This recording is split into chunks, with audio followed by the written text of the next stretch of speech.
20 octobre 2018, les joueurs du Stade brestois gagnent 3-2 face au FC Lorient.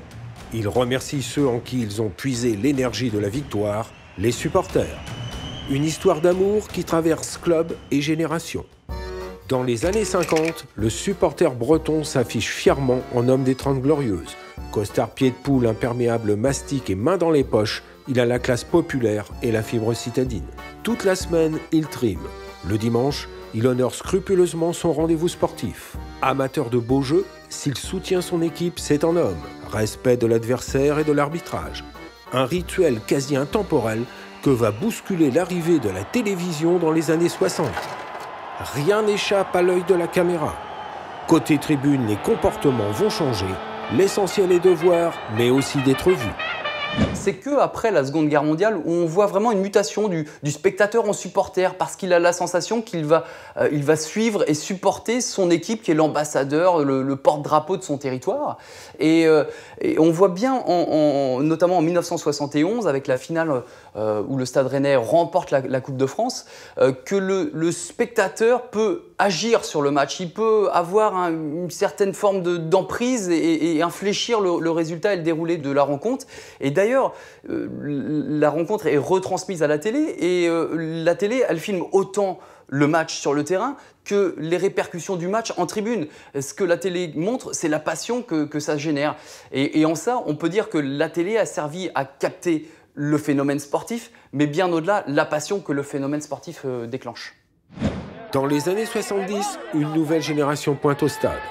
Le supporter s'affiche en rouge et noir ou jaune et vert, les couleurs des deux capitales du foot breton, Rennes et Nantes. Mais rapidement, d'autres clubs comme Lorient, Guingamp et Brest viennent tirer le maillot des leaders historiques. Sport numéro 1 des Bretons et des supporters, le match de football rythme le week-end et les derbies donnent la fièvre au samedi soir. Dans les années 80, le supporter breton la joue couleur locale. Avant toute chose, il défend son club et sa ville. Écharpes et bonnets floqués au logo du club font leur apparition. Les soirs de match, dans les tribunes, chacun choisit son ambiance. Les familiales accueillent le supporter traditionnel. Les tribunes de fer sont le fief des ultras, accrochés à leur club au-delà de la défaite. Là, face au but adverse, les copes donnent le tempo, montent le son et mettent le feu au stade.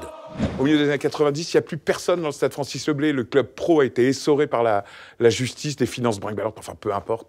Mais il n'y a vraiment plus un chat.